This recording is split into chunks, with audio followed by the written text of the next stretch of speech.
watch How? this? How? How? Ew, How do you watch this? Dude, I'm gonna pee my pants. Hello, you're listening to How Do You Watch This, a movie review podcast where each week we give each other a movie to watch in the genre we love, but they don't. My name is Demi, and I love horror. My name is Megan, and I love romance. And this week, I had Megan watch Sleepy Hollow. It's our horror week. And we are not saying what the thread is, right? Not yet. Well, Sleepy Hollow wasn't too bad, right? It was not. It was, the genre was horror, but it was giving, I was like, I feel like, what genre could this possibly be? And I was Googling it because I was like, well, maybe it isn't ranked as horror, but no, it just says horror. It really isn't bad. I mean, it's in 1999. It's directed by Tim Burton, the Tim Burton. And I feel like that kind of, it has that whimsical feel that a lot of his films do. Yeah. Where there is like some spook factor, I guess, but it doesn't leave me feeling like I need to sleep with the lights on. He definitely has some comedy to all his movies, and I think that helps, especially with this one. It was definitely more fairy tale, fantasy kind of vibes, and still horror. So the movie was released in 1999. I wanted to Google this really quick. Hold on. I wanted to see how old Johnny Depp was. Oh, good question. He was, do you want to guess? Oh. I have literally no idea how old he was, so I am going to guess. This is going to be just based on his face. 27. He was, I think, 36. What? Yeah, I couldn't What? believe it because What? he felt weird with Christina Ricci being like a love interest because she was, I think, 19 in the movie. But dude, when I saw he was 36, I was like, bro, what? I forgot how dreamy Johnny Depp was when he was young. Like So, oh my God. when he came onto the screen, I was beside myself. I'm like, I really was. I get why I was so obsessed with him. No, because I was like, it makes sense. And then, no, Travis was downstairs with me when I was like watching the end of it, and he was like, do you think Johnny Depp is like hot in this? I was like, oh. Yeah, of course. What do you mean? He's like, dude, I never got it. He's like, I remember watching Pirates of the Caribbean in school when it came out, and like all the girls were going crazy over Johnny Depp, and he's like, I just never like got it. I was like, you're obviously so straight. Yeah, like, no. Because young Johnny Depp was a dreamboat. Like literally, like his like. The contours of his face. I know. It's like, he has such strong jawline and features, but he's so soft at the same time, like a baby. Yes, he's got like this sweetness to his face. Yeah. But then he's like, I mean, his cheekbones are like out of this world, dude. And insane. And his hair was just doing. I know. Its thing. I was like, I was too fine in this movie. I was like, hold on, a spoiler alert. But this is what my smash or pass. I don't know if you can see. I drew arrows pointing. I circled it 100 times. I was like, yeah, smash. Yeah, Johnny Depp. Are you kidding me? Yeah, smash. Honestly, even better that he's 36. Because I know that he was older. I'm like, thank God. Yeah. He's more. I thought he was so young. I'm like, oh my God, he had to be like 23, 24, not realizing his actual age. I almost guessed that young, but then in my head I was like, well, he's in his 50s now. There's no way. Right. But yeah, because he was born 1963. Anyway, so Johnny Depp, yeah. So, I mean, 10 out of 10, 11 out of 10, whatever out of 10, he gets an A+. Oh, okay. I was like, Christina Ricci, you lucky lady. But no, she was definitely baby-faced. Yeah. Like, she was so young in this movie. Young. Yeah. They looked like they were suited because he has like that youthful appearance. Yes. But it is skeevy that he was almost 20 years older than her. Yeah, and that's why he like felt weird about it. And Tim Burton actually wanted a writer to be Christina Ricci's character, but she turned it down, and I wonder if it's because her and Johnny Depp were not together at that point. They like broke up. I guess that's kind of so it would have been a little awkward. Yeah. But I think Christina Ricci really did a great job and looked great. Like, she looked like a little witchy fairy tale princess. Yes. Agreed. She definitely looked the part and did a good job. All right, so my snapshot is that Ichabod Crane, a constable determined to make a difference in the world, is sent to Sleepy Hollow to solve a series of murders. But what he finds makes him question everything. Bum, bum, bum. This movie had twists and turns that I was not expecting. Yeah. You said you'd seen this a long time ago, right? Yeah, I don't know. I feel like that was a lie. I feel like you probably would not have seen it because it is like a little the more I intense. watched it, I was like, there's actually no way that my mother would have let me watch this. Like, after the third brutal death, I'm pretty sure she would have turned it off. Yeah. I can't imagine having continued on with that. So yeah, you probably have seen, I don't know, must maybe have like seen like clips somewhere. Yeah. The opening scene is basically showing that there's this will that's being written, and it looks like there's blood drips, but it's actually wax. And you see that there's something with the Van Garrett family. There's this funny little chase scene, and then a man gets beheaded, as does his driver of his carriage. And the fake blood that is shown is actually horrifically bad. It's just really, really poorly done fake blood. But it was also 1999, and I think that's part of it. Part of me also thinks that it's like intentional. I don't know. No, that's what I mean. I think it's like it feels a little purposeful. Yeah. So the year is 1799, and the setting is New York City, where Ichabod Crane finds a body in the water and calls for help. And I wrote, Depp looks hot. And he looks real good dragging that dead body out the lake. I mean, that was like the first time you saw his face, and I was like, yeah. I was like, Demi, great choice. Thank you. Hello. I was super pleased. So you learn that Ichabod Crane is trying to reform the justice system. He's upset that everything is pretty much just like torture, jail, death, whatever. There's really no process of capturing the bad guy and like putting him through. They're just like, yeah, no, we got you, you're done. And he is very perturbed by torture and things like that. The judge who he's talking to basically tells him, fine, then I am going to send you up to Sleepy Hollow, where there have been 3 murders within a fortnight. And as this is all going on, I was just looking at kind of like the framing devices that they use. Like the judge had like wings coming out from behind him because of like the way that they were filming it. And they do this a lot in the film, where there's like a little bit of symmetry with the main character being right in the center of like kind of a dramatic background with identical sides. And that literally plays nothing into it, but I noticed it, and I was like, oh, look at me being a professional film critic. I noticed this stuff. Are you familiar with a lot of Tim Burton's work, or I forget? Like, did you watch Edward Scissorhands? I have not watched Edward Scissorhands. I have to. Ooh, I know. That's romance. I know. No, I'm aware. I have to watch it. I think that Tim Burton was probably like not a director my mom was willing to share with us, but I saw the cartoons, like I saw The Corpse Bride. He did a lot of funky stuff, but like his movies have just this style where you just know it's him. When it goes close to Halloween, some of his movies might be some good options for you. Yeah, I definitely want to watch Edward Scissorhands. I mean, also because anything with Depp, it's like, yeah, I mean, baby.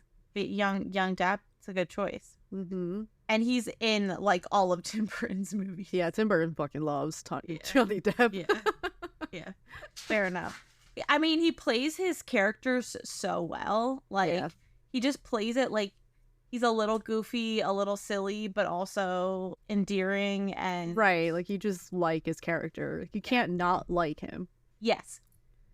Anyway, so all that is to say that Tim Burton has a very distinct style, and I noticed he has lots of weird dots on his hands. It looks kind of like maybe he was tortured at some point in time, I don't know. But it basically looks like somebody took grid paper and stabbed him in the little intersecting point. When he gets to Sleepy Hollow, he sees that there's a watchtower being set up, which is basically the town trying to protect itself against this thing that is attacking them. Yeah, well, the Headless Horseman, yeah. So Johnny Depp, aka Ichabod Crane, is coming up to a house of one of the head guys of the town, like this highfalutin dude named Baltus, and he sees that there's like a couple making out on the porch, and inside there's this big party, and the vibes are immaculate. I wanted to go to this party. Jack-o'-lanterns left and right. There's food all over the place. Seems like a good time. There is Christina Ricci looking super cute, playing a game, something about witches, like Kiss the Witch or whatever. Yeah, she's blindfolded, and it's kind of, I guess maybe like Duck Duck Goose, where everyone's kind of spinning around her, and then she grabs someone And then gives them a kiss on the cheek. And so she ends up grabbing Ichabod Crane and kissing him on the cheek, which is their little meet cute. She takes her blindfold off and sees that it's him. And then the guy who is, I guess, wooing, trying to like her, like court her. Yeah. Intended husband, right. I guess, eventually. Yes. Brom. He is real jealous, and at this point in time, I said he's probably the murderer because Brom sounded like such a sinister name. Yeah, I mean he's a little too like questionably pretty. It's like I don't trust you. No, for sure. He was very handsome, but no, he was handsome. Johnny Depp. I can't say anything bad about it, but Johnny Depp just has a little something about him. Yeah, something about him. I wonder if young Johnny Depp and Henry Cavill were in a room, what would I do? Who would I choose? That's a challenging. The thing is, okay, I feel like young Johnny Depp, he looks like he was written by a woman. Yeah. No, like he has that thing about him where he looks like he just would be in a romance novel. Henry Cavill is just like, I don't know. He's just like sculpted. He's unreal looking. Yeah. But like, there's something about Johnny Depp for me. I'd be like, I don't know. Yeah, it's probably his person, like even just his little mannerisms. He just looks so solemn and just. Yeah, like, it is. It's like the sad Victorian boy who definitely has mommy issues. Mommy issues. I was gonna say tuberculosis, influenza. He needs me to care for him.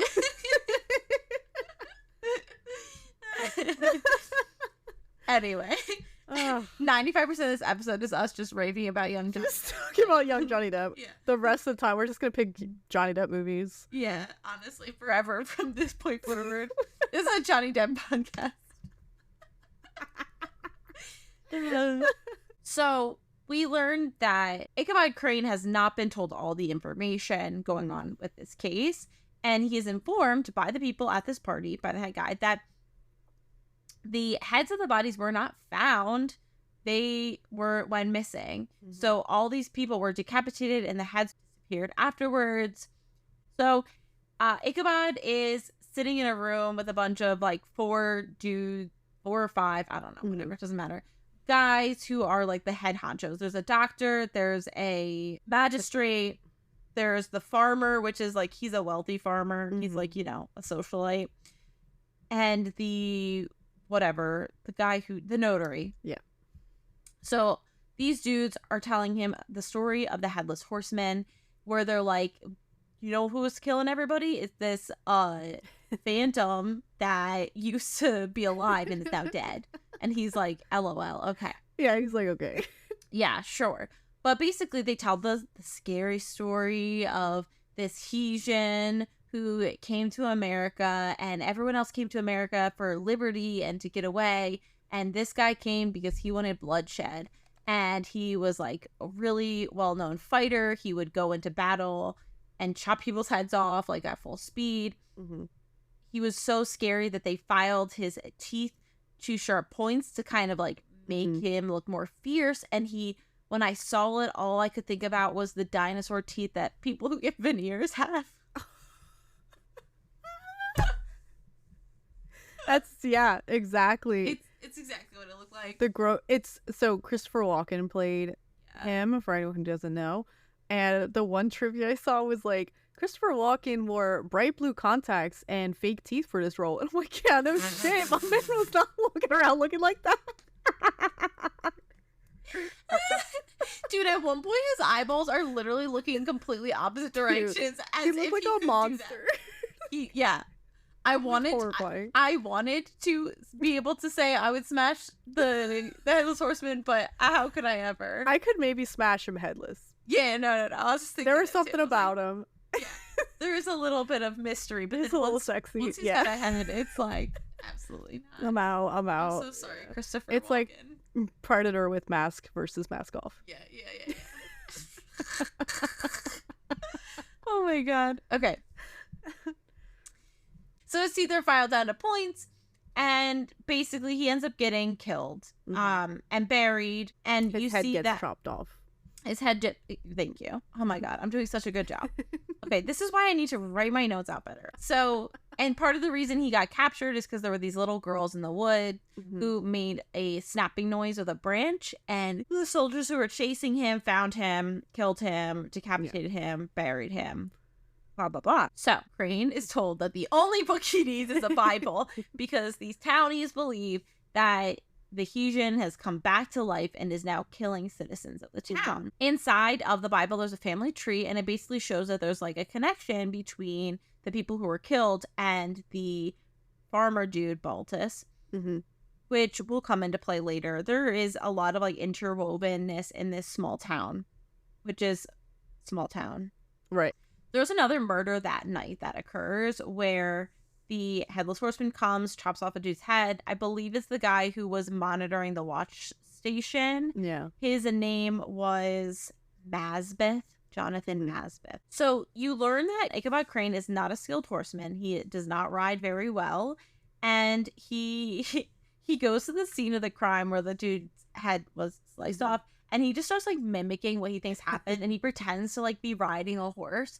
And I was like, I love Johnny Depp so much. It was actually really funny and just so enjoyable.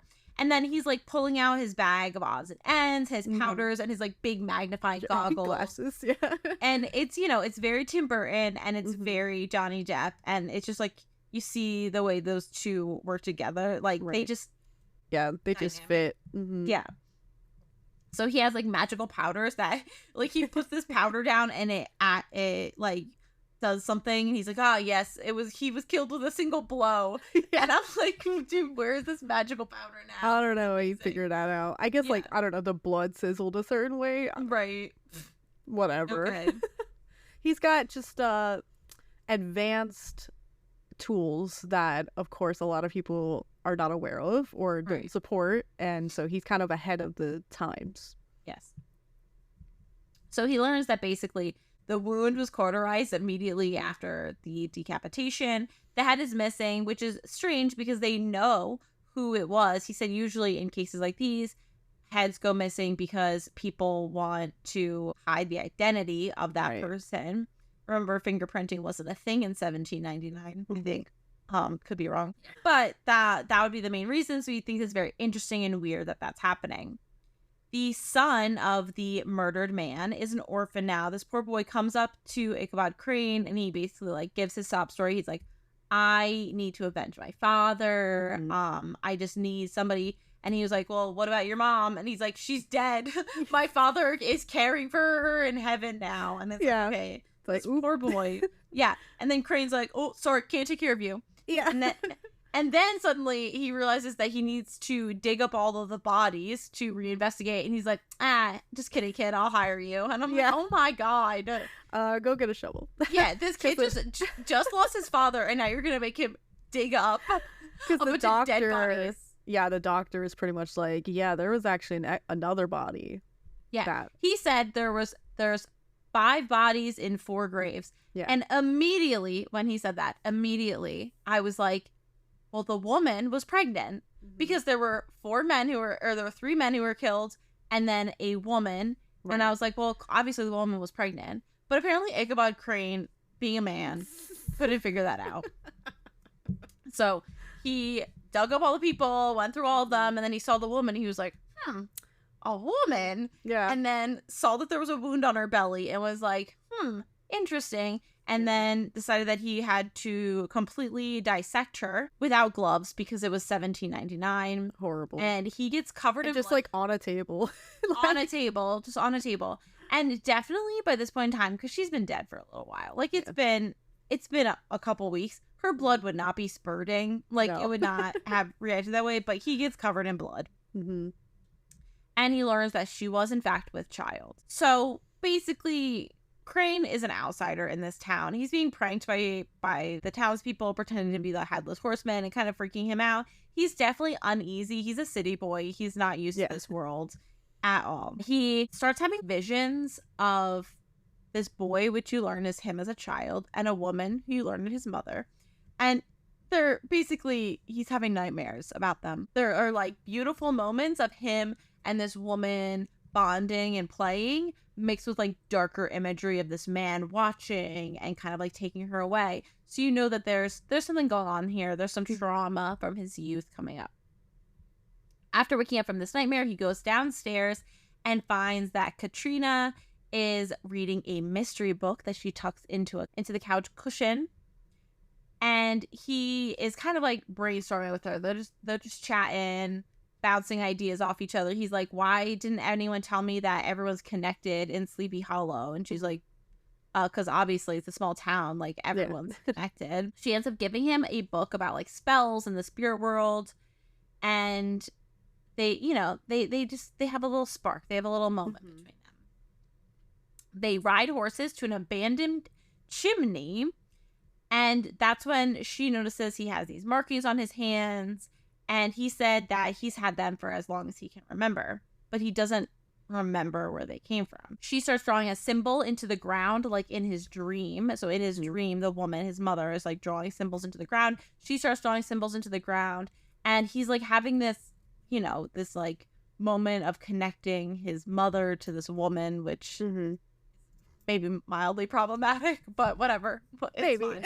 It's Johnny Depp, so we'll pretend. I mean, they look weird. nothing alike. They don't. So they don't it seems to be more of the subtle witchy vibes that they both give off. Yeah, you learn that cardinals are her favorite animals, are her favorite birds, and he has this spinny thing from his dreams, which is a cardinal on one side and a cage on the other. And when you spin it, it looks like the cardinal's in the cage. So it's just a fun little through line for them. And I'm sure there's some metaphorical meaning to cardinals that were why they were chosen.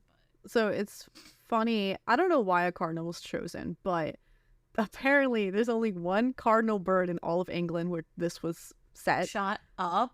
And they weren't allowed to use it. So they ended up using a fake cardinal. Which is funny because I didn't seem like it was fake. But they originally tried to pass off a dyed pigeon. Shut up. It's in person. It looked really bad. So yeah, I literally can't imagine that being successful. No. Pigeons do not look like cardinals. No, I'm not a bird person, but I would know a dyed pigeon versus a cardinal. I'd be like, who dyed that pigeon?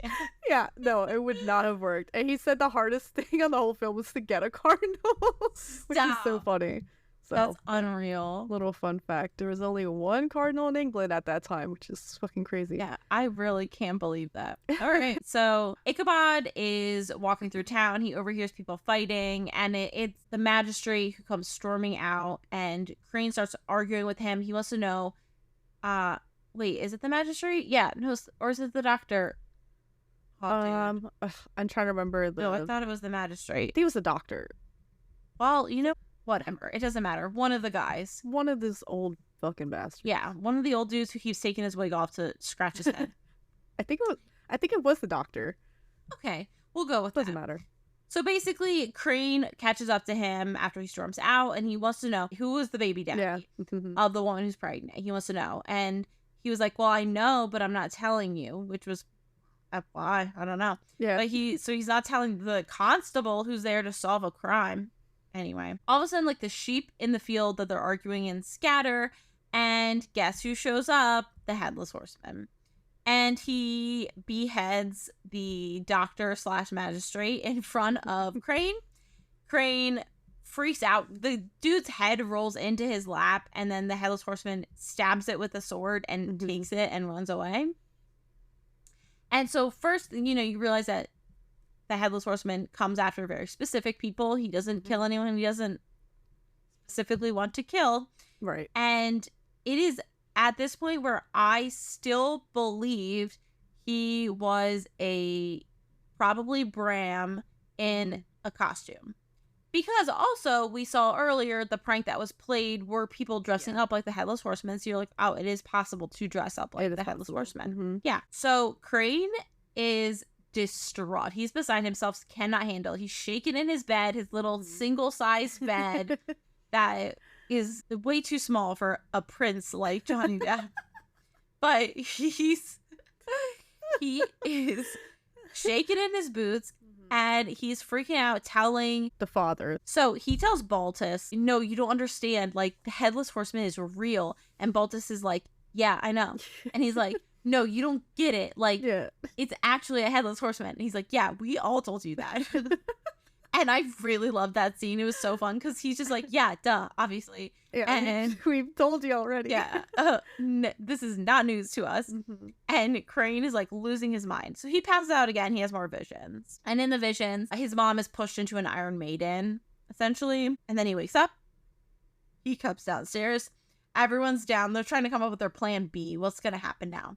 Mm-hmm. And Crane's like, hey, you guys, I've got a great idea. Let's go find the ghost. And they're like, you're actually insane.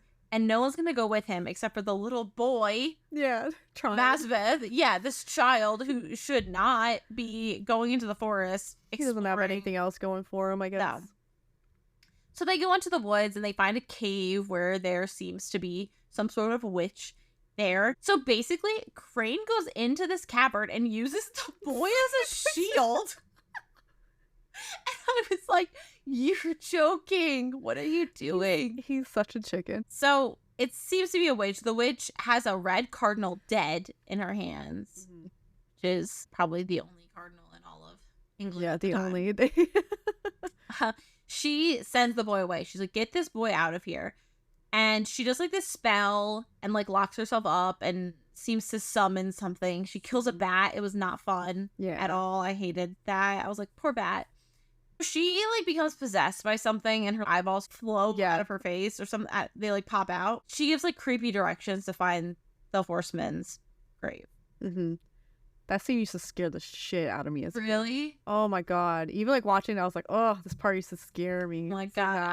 I watched it and I was like, I could see how this would have been scary. Yeah. But it was just so cartoonish. Yeah. And the CGI, like it was clearly like we have such better CGI now that you don't fall as much for it. But it's the same way where like my dad was talking about when they first watched the Star Wars movies and they were like, oh my god, look at this. It's like a real spaceship. Yeah. And then you watch it now and you're like, clearly like a toy moving around. I feel like that was the only scene where the CGI was really obvious. Because there's some other scenes that I'm like, that was CGI? Like, what the fuck? There's, I mean, even like the later on scene, I'll talk about it later, isn't as cartoonish. Ichabod Crane is going through the woods. He sees Katrina in this like gorgeous white cloak, and she is just like a white angel. Like, light. She's just on the white horse with her bright blonde hair and her super pale skin and her white dress and her white cloak. And I'm like, girl, you are standing out. Standing out, which is not good, but also serving looks. Oh, hell yeah. And they lean in for like a kiss. They almost start to kiss. And I was like, what? So soon. It was so soon. But I mean, okay. It is 1799, so you gotta act fast. You never know when the tuberculosis is gonna. Right. You're like, max is 30, so you might as well live. Gotta move with the speed of light. So the boy ends up interrupting, and I was like, this fucking boy. He should be home. Colonel, why are you here? And I don't think they kiss on the lips this entire movie, do they? Yes. No. And that probably helped Johnny with the whole 20-year age. That's weird about, But didn't help me eventually with my romance heart. He eventually married someone that was like 30 years younger or something. You remember that? God, he was with someone so young. No. It was awful. Maybe he was just really high on drugs. He lost all morals. God knows. The only Johnny I fully respect is baby, young Johnny. Yeah. Dreamboat Johnny. Yeah, before he was corrupted. Or was early days of the corruption, I guess, too. I literally was so obsessed with Johnny Depp. I fantasized. So this is when I wanted to be an actress, right? So I can meet Johnny Depp. Yeah. I really thought that... It's like so embarrassing to think about. I fantasized that he would somehow find a some sort of serum to stop aging so that I could catch up with it. Oh my god. That's because my peak, I don't remember. I had to be like between 12 to 14. Like I was like, that was my age of obsession with him. Yeah. And he was like in his, I don't remember. Yeah, he's in his 40s, I think. Like 40. Oh my god. Yeah, it was pretty You're old enough to know better. I was old enough to know better, but I really was like, yeah, I'll become an actress. In a certain time limit, I would become famous, first of all, fast enough for him to fall in love with me, and he'll somehow find a way to stop aging. That's very romantic. You just wanted your Twilight moment. I wanted a vampire the whole time. Yeah, I think so. I like how the anti-aging serum is gonna work up until the point that you catch up, and then he'll start aging again very gracefully. It's actually more like Jacob, right? And the no, you're actually right. So yeah, that's problematic. It tracks all across the board. It all adds up. You've been consistent. So they end up finding the tree of the dead, and for whatever reason, Crane decides he's gonna just chop it up. Yeah. I was like, dude, he sees some like red coming out of it. He does. He sees some blood coming out of it. It's blood, and he's like, let me. And at one point, I was like, okay, I kind of get it. And then another point, I was like, what if it's the tree's blood? And I don't know why that was my trauma, but my heart was really hurting for the tree. Yeah. The roots are spurting blood. He's getting covered in blood. He pulls away some of the bark, and he does end up finding tons of heads in the tree, which I was not expecting. That surprised me. And he's like, this is a gateway between two worlds. And I was like, LOL, you've been hooked up in this. You believe this? You believe this crap? Come on now. He finds the sword that was once the Hesian sword and digs beneath it and finds skeletal remains, but the head is missing. So the head of the horseman is gone, and he says that his theory at this point is that the headless horseman is taking heads until his own is restored to him. And then the most memorable scene for me happened when the horseman is birthed from the tree. I was like, oh, it's actually the headless horseman. Yeah. That's when I realized, because it literally, the horse and horseman come leaping out of this gaping hole in the tree. And that's that. You're like, there's no question about it. Yeah, this is not a man. This is definitely a fantasy creature. Nothing is real. Yeah. So the horseman ends up going to the midwife's home, and it's really sad because like the couple really loves each other and they have a little boy, and then you're forced to watch as all three of them are murdered. And I'm not gonna like go through it because you really you start to hope that the little boy's gonna get away, then he doesn't, and I was like, why? Tim Burton. Well, Tim Burton said that he thought that a lot of children got away with shit in movies, so he was like, not this one. And I'm like, that was a little cute boy. It was, and there was actually a scene where they didn't show obviously the decapitation of the boy, but you would have seen the head of the boy being pushed in the bag, and they removed it because it would have been an NC-17 rating if they cut my god, which is crazy, but that's nuts. But also I'm glad they didn't have it because it was bad enough just knowing. Yeah, you knew he was dead, so that's enough. Yeah, it was definitely. I forgot about that too. I thought he survived. And honestly, I probably should have made that my deleted scene, but I forgot about it until just now. Yeah. So that would probably, in my heart of hearts, be it, but I'm gonna keep what I have written down. Brahm decides that he's gonna save the day. He hears the, screaming happening, whatever. He starts fighting the horseman, and then Crane comes and he's like, we're not gonna win this. But then they both start fighting or whatever. Crane gets stabbed in the shoulder. Brahm gets killed. Because Crane is trying to convince Brahm that the horseman's not going to go after someone that he's not intended to go for. So if you attack him, he's going to defend himself, but he's not going to go after you. But Brahm's not listening. I mean, he's trying to protect his town. To be fair, he did murder a family and a child. So, but yeah.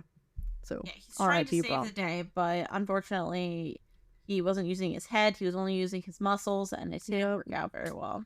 No. So apparently the wound that Crane sustained wasn't really that bad. You see that Christina is doing like spell work in the kitchen, like cutting off a poor crow's foot and throwing it in, making a little brew for him. And so you're like, yeah, she's definitely a little witchy. Crane's new theory is that the victims are being chosen by the person who has the skull.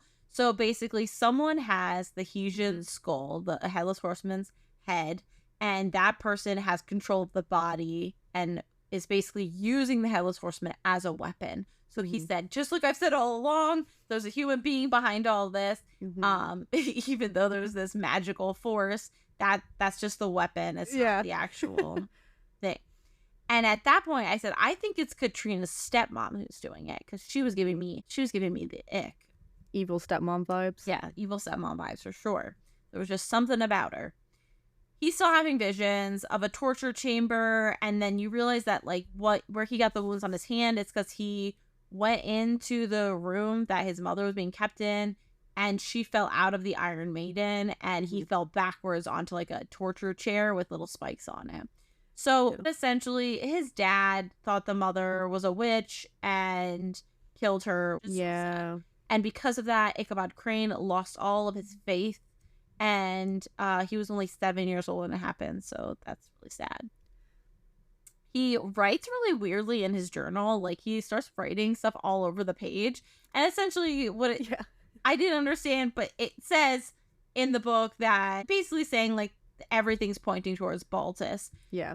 But really what he was doing was like he was just talking and writing words down, and he wasn't saying everything points to Baltus, but it like just looked like it said that. It was like a weird little moment.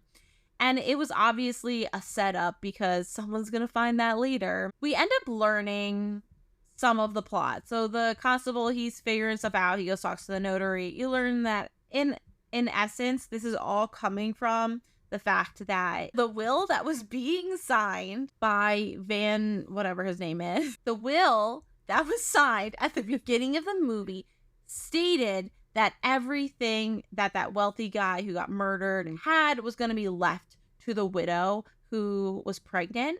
And you also learn that he married the widow. So essentially he impregnated this lady. He married her and wanted to leave everything to her. I just feel like the explanation of the interwoven parts is a little bit confusing and not something really worth going over, because at the end of the day, essentially it's just that, everything's linked. All these people are linked together. Yeah. The reason why they're being killed is because somebody is trying to get the finances. You know, it's to stop the will, to stop things from going to the quote unquote wrong people. Right. It's pretty much just like a partially revenge, partially wants the money type of thing. And then at this point, I was like, maybe it was Katrina, because she sees where Depp put the evidence, and she is acting kind of weird about protecting her dad. And I was like, ooh, maybe it's not the stepmom, maybe it's her. Right. Then there's a gigantic tarantula, and of course Ichabod Crane gets freaked out and jumps up, and he makes the poor little boy look for it, and the kid like looks under the bed, and he's like, you have to see this. And he was like, no, I really don't, that's scary. And he was like, help me move the bed. And he's like, you do it. So then this freaking kid has to move the bed, and then essentially there's like a symbol, there's like a sigil on the ground, and it looks like it's the little boy's like, oh my god, it's the evil eye. And they're freaking out that somebody is putting a spell on Johnny Depp to harm him. Crane ends up stumbling upon some people getting wild in the woods, and it is the stepmother, and she slices her hand in the middle of this intimacy session and rubs blood on her playmate, and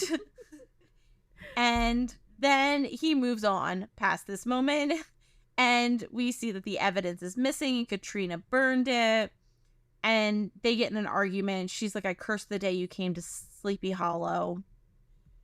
And and essentially they break up. Yeah. So one thing leads to another, and the mother-in-law is collecting flowers to put on her hand wound, and the headless horseman shows up, and then the dad, Baltus, the husband of the stepmother, sees the headless horseman coming for her and runs back to the church where all of the townspeople are gathered, and he is like letting them know that she was killed.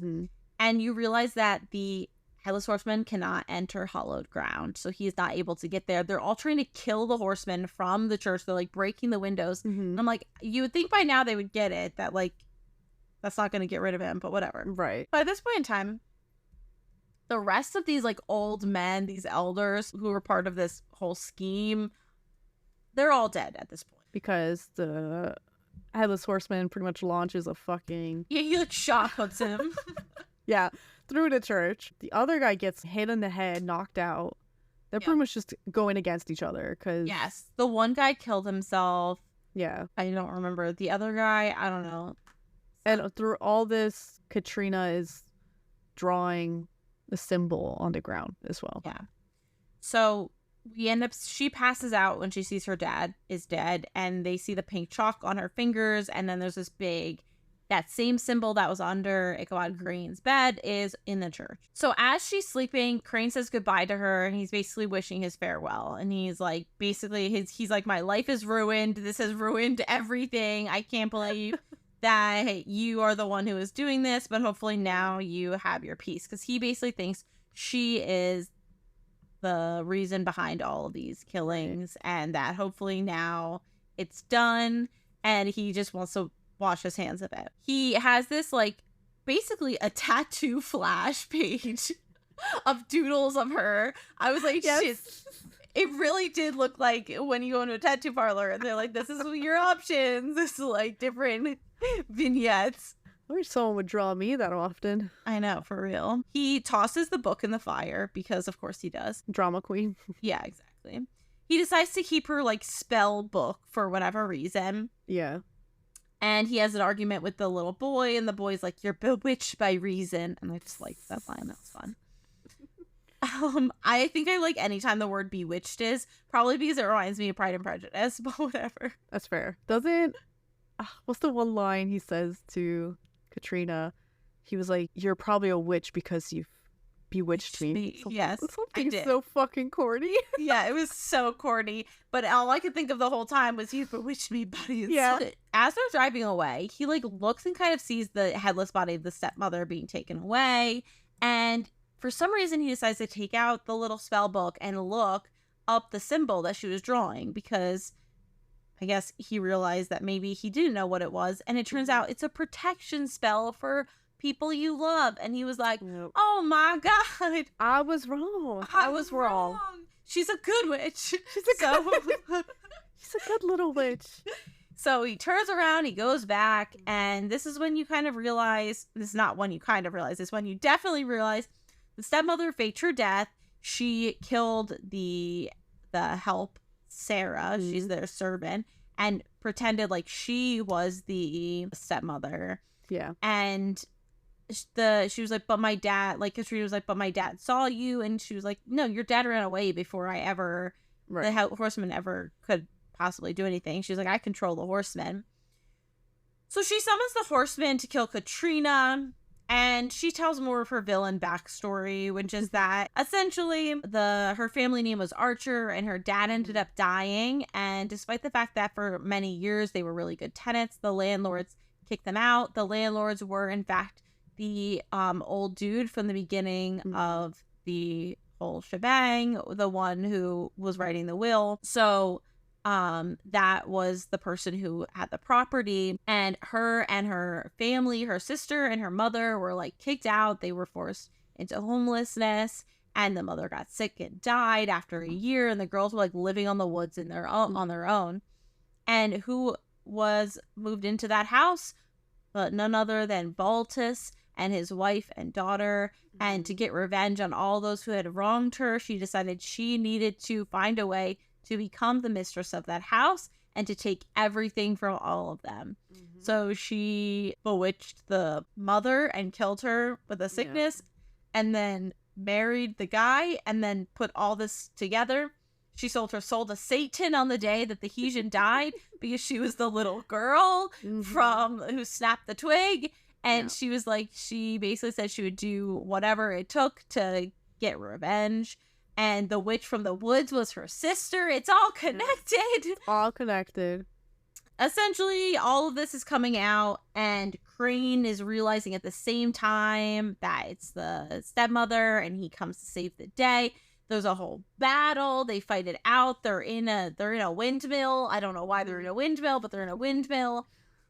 They end up escaping. Katrina, the young boy, and Ichabod all are like headed out, and then they end up having a fight on the carriage, and the horsemen, they're like battling it out. Long story short, they end up in this glade or this area where the stepmother shows up, and she's like, come and get her. And she grabs Katrina by the hair, and the horseman comes for her, and Ichabod tackles the stepmother and grabs the skull of the horseman and throws it, and it lands on the horseman, and his head regrows into the Hesian, and he gets all of his skin comes back. And that was like, it wasn't that bad of CGI, honestly.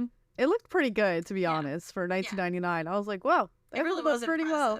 And then Christopher Walken is back, and he takes the stepmother into his arms, and it looks like he's making out with her, but he's eating her with his sharp fangs. It's gross. That was my deleted scene because I was like, that's fair. Yep, it was very gross. And then he basically takes her into the tree where she ultimately dies because you just see her hands sticking out of the tree. Yep. And then you see that you assume that Ichabod Crane and Katrina get married because they end up in New York City together. She is in a fire dress. I would have. Yeah. Back in high school, me who loved black and white stripes. Yeah. My little emo heart would have loved it. Her dress is very giving Beetlejuice, even though I've never seen Beetlejuice. It's the same pattern Tim Burton said, so it's rad as fuck. Yeah, it's a really great dress. So they end up in New York City, and they took the little boy too. They didn't just leave him. Wait, they did? I didn't see him. Oh, no, he was there. He was holding all their bags. Just like he was what? Holding all their bags. Oh my god! And Crane's like, "Come on, let's go." I'm like, "You little shit, help that child." Dude, what a dick. But yeah, no, they took him with them. So yeah. So that was Sleepy Hollow. So main character was obviously a smash. Main villain was obviously a pass. How likely are you to survive? I said 8. I gave myself pretty good odds. I think it's a little dependent. Like I wanted to give myself a little wiggle room. I'm never gonna be super 100. It all depends on, the connection you have with Ichabod. Right. Like, how are you linked? Yeah. Yeah. I feel like I would definitely fall in love with him for sure. And I could see myself being that witchy little fairy girl. Yeah. So I could see things aligning. But at the same time, I'm not very gentle. And Katrina's just like very gentle and delicate. And he probably wouldn't be into me as much. So. I don't know. I could see him into like a crazy girl. A little crazy to her.